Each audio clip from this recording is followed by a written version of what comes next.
अब आते हैं आज की कहानी के ऊपर सीधे। ये कहानी करीब 10 साल पुरानी है। अप्रैल का महीना था, साल 2012 का, और जगह आज का प्रयागराज, उस वक्त का इलाहाबाद, क्योंकि अब इलाहाबाद का नाम बदलकर प्रयागराज हो चुका है। इस इलाहाबाद में एक इलाका है जिसका नाम दरभंगा है। दरभंगा इलाके में एक हवेली थी। हवेली आमतौर पर वहां पे वो जो थी वो सुनसान थी, क्योंकि उसके जो ओनर थे वो वहां रहते नहीं थे, वो कहीं और चले गए थे। और ये हवेली या बंगला एक तरह से कहें, इसका नाम था गुलाटी बंगला। आमतौर पर इस बंगले में हमेशा खामोशी रहती, सन्नाटा रहता, क्योंकि लोग रहते नहीं थे। लेकिन 17 अप्रैल 2012 यानी 17 अप्रैल 2012 को अचानक इस बंगले में हलचल नजर आती है। खाकी वर्दी पहने यूपी पुलिस के साथ साथ मुंबई पुलिस के कई लोग अचानक एक साथ इस बंगले पर पहुंचते हैं। बंगले का दरवाजा खोला जाता है, मेन गेट, उसके बाद दरवाजा। पुलिस की टीम अंदर दाखिल होती है और इनके दाखिल होने के बाद देखकर ही ऐसा अंदाजा होता कि शायद वो किसी चीज की तलाश में इस बंगले तक आए, क्योंकि पुलिस वालों के साथ कुछ मजदूर भी थे। तो मुंबई और यूपी पुलिस की टीम इस गुलाटी बंगले के अंदर दाखिल होती है और उन्हें शायद ये भी पता था कि इस बंगले में वो कौन सी जगह है जहां पर जाकर उन्हें वो चीज ढूंढनी है जिसके लिए वो इतनी दूर से आए। कायदे से तलाश मुंबई पुलिस को थी, लेकिन मदद यूपी पुलिस की भी ली थी। तो प्रयागराज यानी इलाहाबाद की लोकल पुलिस मुंबई पुलिस की मदद कर रही थी। गुलाटी बंगले के अंदर दाखिल होने के बाद मुंबई पुलिस एक जगह इशारा करती है और जो मजदूर साथ में थे अब वो उस जगह पर खुदाई करना शुरू कर देते हैं। दरअसल वो एक सेप्टिक टैंक था। थोड़ी देर की खुदाई के बाद अचानक वो चीज नजर आ जाती है जिसके लिए मुंबई की पुलिस इतनी दूर से आई थी। लेकिन जब मजदूर उसे बाहर निकालते हैं तो खुद पुलिस भी हैरान रह जाती है। असल में वो एक लाश थी, एक लड़की की लाश। लेकिन लाश का चेहरा गायब था। अब चेहरा का मतलब सर ही नहीं था, तो लाश का गला कटा हुआ, धड़ पूरा वहां मौजूद, हाथ पैर सलामत, लेकिन चेहरा सर समेत गायब। अब सवाल यह है कि पुलिस इतनी दूर से यहां आई जिसकी तलाश में, वो लाश तो उसे मिली लेकिन अधूरी। अब उस वक्त उसे देख के ये पुख्ता तौर पर भी नहीं कहा जा सकता था कि जिस लाश की वो तलाश में आई थी ये वही है, क्योंकि चेहरा तो है नहीं, शिनाख्त कैसे हो, पहचाने कैसे।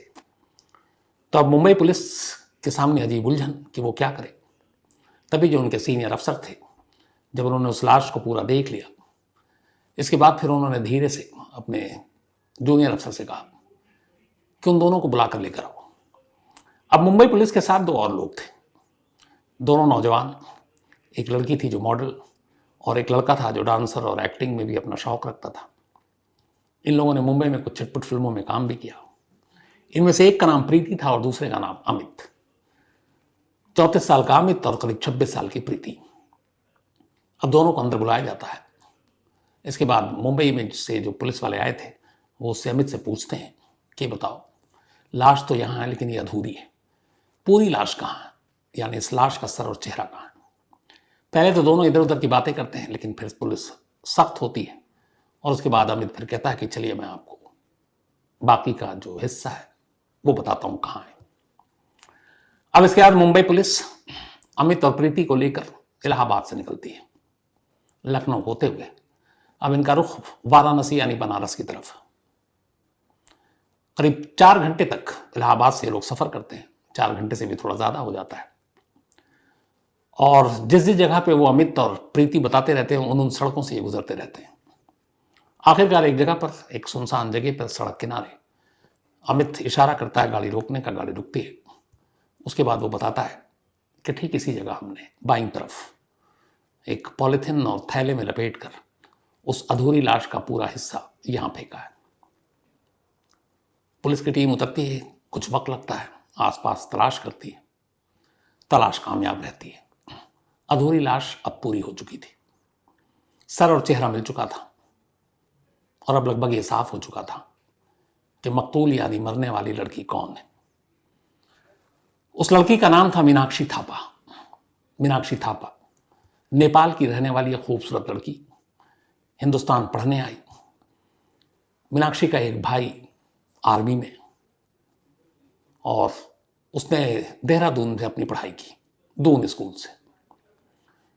अच्छी खासी उसने पढ़ाई लिखाई की, एविएशन में उसने डिग्री ली और इसके बाद आगे अपना करियर बनाना चाहती थी पढ़ाई में, लेकिन उसका एक और शौक था और सपना ये था कि वो रुपहले पर्दे पर चमके, दिखने में खूबसूरत, ठीक ठाक।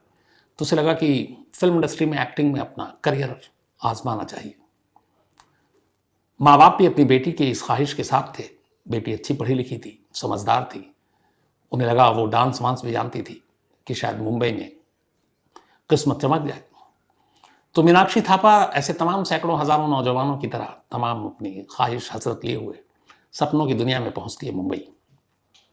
और मुंबई में अब वो एक मॉडल और हीरोइन के तौर पर अपनी ज़मीन तैयार करना चाहती थी। छोटे मोटे कुछ रोल भी मिले, कुछ मॉडलिंग के असाइनमेंट भी मिले, लेकिन उसे बड़ा काम करना था। इसी दौरान उस वक्त मुंबई में एक फिल्म की शूटिंग चल रही थी। मधुर भंडारकर, कई अच्छी फिल्में उन्होंने बनाई हैं, मैं अच्छे से उनको जानता हूँ, मेरे कई मुलाकात हुई हम दोनों की, और एक सुलझे हुए डायरेक्टर भी है। तो मधुर भंडारकर उस वक्त एक फिल्म बना रहे थे जिसका नाम था हीरोइन। हीरोइन की शूटिंग चल रही थी। जितने भी मुंबई में स्ट्रगलर होते हैं या जो फिल्मों में काम करना चाहते हैं एक्टर एक्ट्रेस के तौर पर या बाकी और किरदारों के लिए, तो उन्हें सबको पता था कहाँ पे किस फ्लोर पे कौन सी शूटिंग चल रही है, किस स्टूडियो में चल रही है, कहाँ किस लोकेशन में। तो लोग वहाँ पहुँचते हैं, उसकी वजह थोड़ी मेल जोल बढ़ती है। कास्टिंग डायरेक्टर से लेके बाकी क्रू मेंबर, डायरेक्टर, प्रोड्यूसर, उनके साथ आमना सामना होता है। कई बार ऐसे ही मौके पर कई लोगों की किस्मत चमक जाती है। तो एक रूटीन में शामिल है आमतौर पर ऐसे तमाम स्ट्रगलर एक्टर एक्ट्रेस के लिए। तो मीनाक्षी थापा को भी उस दिन मालूम था कि मधुर भंडारकर की एक फिल्म, और मधुर भंडारकर उससे पहले एक फिल्म में शायद नेशनल अवार्ड भी ले चुके थे, एक जाने माने डायरेक्टर। तो उनकी फिल्म हीरोइन की शूटिंग चल रही है। मीनाक्षी थापा उनके लोकेशन पे पहुंच जाती है। वहां जाने के बाद उसकी मुलाकात होती है अमित नाम के एक लड़के से। अमित यूपी का रहने वाला। अमित उससे बातचीत करता है, थोड़ी देर में दोनों को समझ में आ जाता है कि दोनों एक ही लाइन के हैं, दोनों स्ट्रगल कर रहे हैं। अमित कुछ फिल्मों में साइड रोल भी कर चुका था। थोड़ी देर में अमित मिलाता है मीनाक्षी थापा को अपनी गर्लफ्रेंड से। उसकी गर्लफ्रेंड का नाम था प्रीति। प्रीति भी एक स्ट्रगलर, फिल्मों में काम करने के लिए आई थी, यूपी की थी वो भी। थोड़ी देर की बातचीत के बाद तीनों में अच्छी खासी दोस्ती हो जाती है। इसके बाद अमित उसे बताता है कि मैं कई ऐसे कास्टिंग डायरेक्टर और इनको जानता हूं। तो आमतौर पर एक ही पेशे में रहने वाले एक दूसरे से नंबर भी एक्सचेंज करते हैं। फिर अमित के साथ प्रीति थी, मीनाक्षी को कोई ऐसा डाउट भी नहीं हुआ, नंबर एक्सचेंज हुआ। इसके बाद फिर धीरे धीरे ये तीनों मिलने लगे, कभी कॉफी शॉप पे, कहीं और किसी लोकेशन पे। वक्त बीतता रहा। इस दौरान में जब शुरुआत में पहली मुलाकात हुई थी इस हीरोइन फिल्म के सेट पर, तो अमित ने बताया कि मैं फिल्म इंडस्ट्री में हूँ, मेरे सारे बड़े बड़े डायरेक्टर, प्रोड्यूसर, भोजपुरी फिल्मों के डायरेक्टर, प्रोड्यूसर, उनसे अच्छी खासी जान पहचान है। और उसकी हाँ में हाँ प्रीति मिलाती गई। तो उसने उससे पूछा, मीनाक्षी थापा से तुम कौन? तो उसने बताया कि मैं दून स्कूल से हूँ, वहाँ पढ़ी हूँ, मेरा ब्रदर जो है वो आर्मी में है, और मैं नेपाल के रॉयल फैमिली से हूँ, शाही परिवार से। अब यहाँ दोनों एक दूसरे से झूठ बोल रहे थे। अमित की कोई पहचान नहीं थी, वो खुद स्ट्रगल कर रहा था, खुद छोटे मोटे रोल के लिए इधर उधर भागता था। और मीनाक्षी थापा नेपाल की एक आम परिवार की लड़की थी, उसका शाही परिवार से कोई लेना देना नहीं, लेकिन उसने जो कुछ बताया उससे लगा कि वो बहुत ही अमीर घर से है। दोनों तरफ से झूठ बोला जा रहा था। तो इस दोस्ती और रिश्ते की जो बुनियाद थी वो झूठ थी। अब इस झूठ ने ये काम किया कि मीनाक्षी को लगा कि अमित और प्रीति उसके लिए बड़े काम के हैं, इनकी मुंबई में अच्छी जान पहचान है बड़े बड़े डायरेक्टर प्रोड्यूसर से, तो उसे कहीं ना कहीं ये लोग रोल दिलाएंगे। और उधर अमित और प्रीति को लगा कि ये मीनाक्षी बड़ी अमीर घराने की है, तो कभी किसी पैसे या खुद के प्रोडक्शन या फिल्म की ज़रूरत पड़ी तो इससे पैसे लिए जा सकते हैं। तो झूठ ने लगभग दोनों का काम आसान कर दिया। दोनों को एक दूसरे से उम्मीदें हो गई। धीरे धीरे वक्त बीता। इधर अमित की हालत खराब, काम वाम मिल नहीं रहा, उसकी गर्लफ्रेंड प्रीति भी परेशान, क्या करें। इन्होंने एक प्लान बनाया और ये बात है 13 अप्रैल 2017 की। ये लोग, बल्कि 13 मार्च, अप्रैल से पहले की बात बता रहा हूं, और 13 मार्च को अमित ने और प्रीति ने मीनाक्षी से कहा कि एक भोजपुरी फिल्म में लीड रोल के लिए बात की है तुम्हारे लिए, बट उसके लिए हमें यूपी जाना पड़ेगा, और अच्छे बैनर की फिल्म है। मीनाक्षी को यह था कि फिल्मों में, हिंदी फिल्मों में काम करना है, वहीं किस्मत आजमाना, लेकिन उसे लगा कि इस वक्त तो कुछ हो नहीं रहा है, तो काम करते हैं कि चलो क्या फ़र्क पड़ता है, भोजपुरी फिल्मों की भी अच्छी खासी मार्केट है, और आपको पता है कि नेपाल में भी भोजपुरी फिल्में काफ़ी चलती हैं क्योंकि बिहार बॉर्डर से लगा हुआ है। तो इसी के बाद वो तैयार हो गई। अब 13 मार्च को मीनाक्षी, अमित और प्रीति ये मुंबई में ट्रेन से इलाहाबाद पहुंचते हैं, प्रयागराज। जो प्रीति के पिता थे वो इलाहाबाद में एक इसी गुलाटी बंगले में उसके केयर टेकर थे, देखभाल किया करते थे। ओनर कहीं और रहते थे। प्रीति को यह बात मालूम थी कि उसके पिता इस वक्त बंगले में नहीं है, वो गांव गए हैं घर, और ये बंगला बंद पड़ा हुआ है। इसी के बाद ये पूरी प्लानिंग हुई। 13 मार्च 2012 को अमित, प्रीति और मीनाक्षी ट्रेन से इलाहाबाद के लिए रवाना होते हैं। मीनाक्षी का एक दोस्त था जो मुंबई में उसको स्टेशन तक सी ऑफ करने आता है। इसके बाद मीनाक्षी वहां से इलाहाबाद पहुंचती है। इलाहाबाद पहुंचकर वो अपने मां को फोन करती है और कहती है कि वो एक भोजपुरी फिल्म में उसे काम मिल गया है, और उसी के सिलसिले में वो यहाँ अमित और प्रीति के साथ आई। अमित और प्रीति के साथ मुंबई में जब मुलाकात हुई, उसका दोस्ती हुई, तो मीनाक्षी ने कई बार अपनी माँ से इन दोनों का जिक्र किया। माँ इन दोनों का नाम बेहतर तरीके से जानती थी। तो माँ ने कहा ठीक है, अपना ख्याल रखना।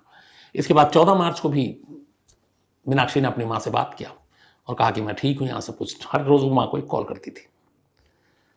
लेकिन फिर 15 मार्च को दिन भर मीनाक्षी का कोई फोन नहीं आया, कोई फोन गया ही नहीं।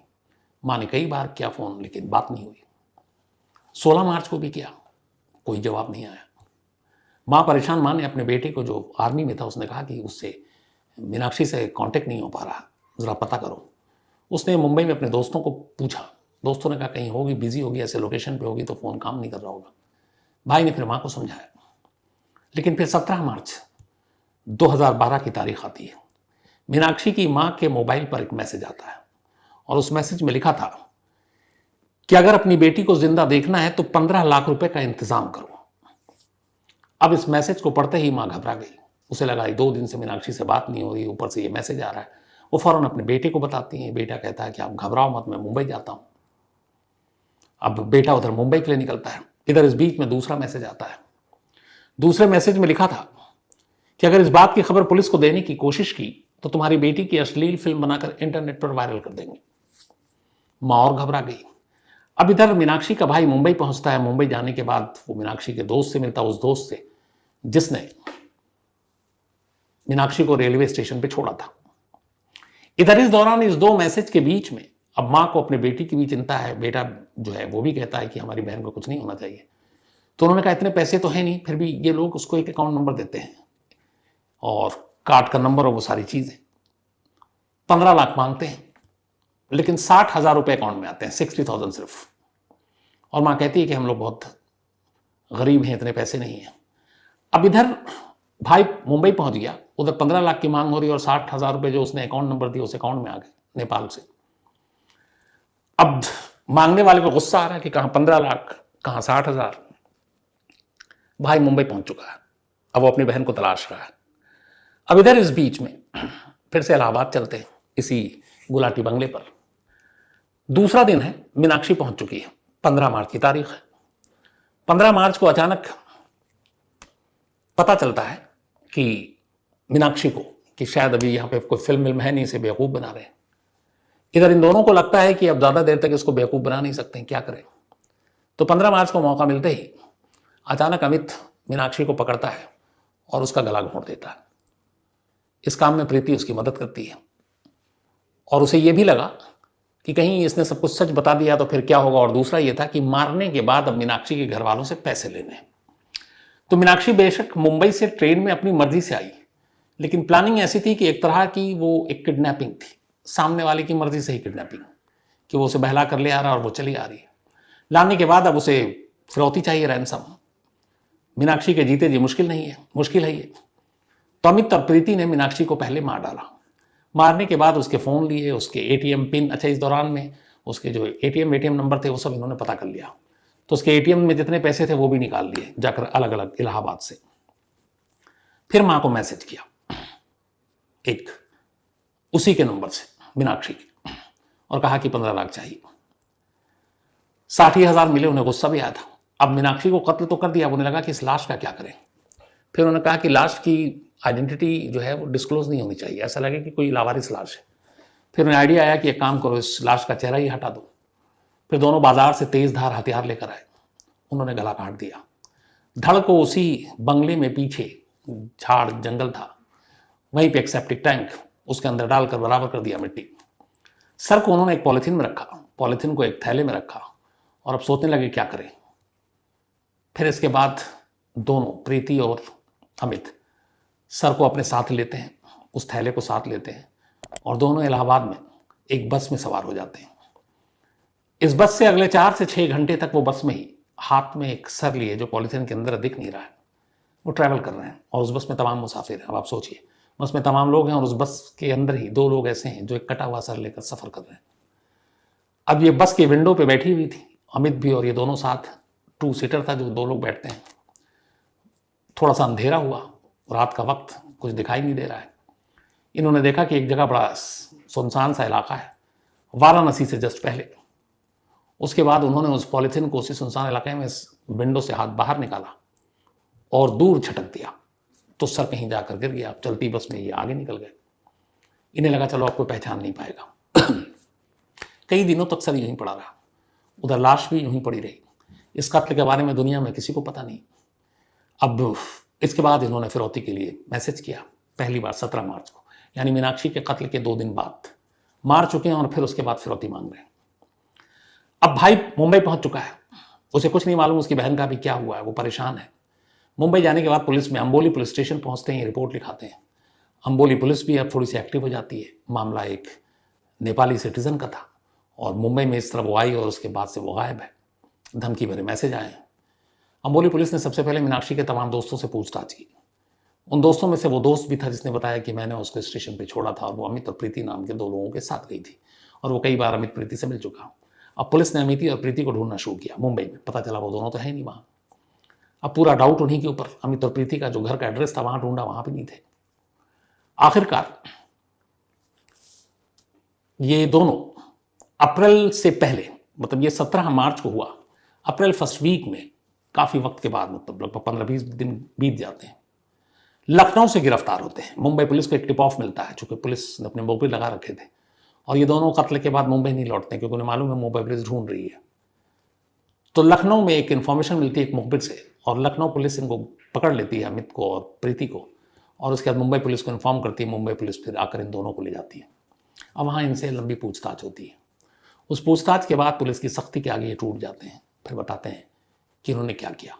और उन्हीं की निशानदेही पर आखिरकार 17 अप्रैल 2012 को मुंबई पुलिस प्रयागराज पुलिस के साथ इस गुलाटी बंगले पर पहुंचती है और वहाँ से एक लाश मिलती है जिसका चेहरा नहीं था। फिर इन दोनों से पूछताछ होती, तब ये बताते हैं कि उन्होंने लखनऊ से बनारस के बीच रास्ते में चलती बस से सर फेंक दिया था और आखिरकार वो सर भी बरामद हो जाता है। तो इन दोनों की निशानदेही पर ये सारी चीज़ें बरामद हो गई, लेकिन एक लड़की बेवजह मारी गई। और ये सारी चीज़ें ये होती, कई बार इसमें कहा जा सकता है कि शायद मीनाक्षी ने झूठ ना बोला होता कि वो अमीर घराने से है तो लालच में ना पड़ते अमित और प्रीति, और अमित और प्रीति भी झूठ ना बोलते कि उनकी बड़ी अच्छी पहुंच है जो आमतौर पर लोग छोड़ते हैं लंबी लंबी, तो शायद वो भी इनके झांसे में नहीं आती कि शायद ये फिल्म में कोई रोल दिला दे। तो झूठ की बुनियाद से शुरू हुआ ये रिश्ता जिसका अंजाम बड़ा भयानक हुआ। अब दोनों ने इकबाल जुर्म कर लिया। इसके बाद पुलिस ने सारी चीज़ें बरामद की। फिर मामला कोर्ट में गया। 11 मई 2018, 11 मई 2018 को मुंबई की सेशंस कोर्ट ने अपना फैसला सुनाया। हालांकि इस मामले में जो वकील थे इधर से, वो उज्ज्वल निकम थे, जाने माने धुरंधर वकील। उन्होंने इसको रेयरेस्ट ऑफ रेयर केस कहा था कि इसको माना जाए और दोनों को फांसी की सज़ा दी जाए। लेकिन सेशंस कोर्ट ने अपने फैसले में दोनों को फांसी तो नहीं सुनाई, बल्कि दोनों को लाइफ इम्प्रिजमेंट यानी कि उम्र कैद की सज़ा सुनाई जब तक ये जिंदा है।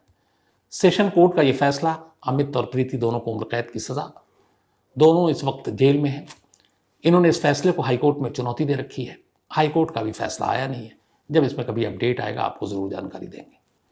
तो ये थी कहानी एक नेपाली नागरिक जो भारत पढ़ने आई, भारत में अपने फिल्म इंडस्ट्री में नाम कमाना चाहती थी, मीनाक्षी थापा की, और उसके अफसोसनाक अंत।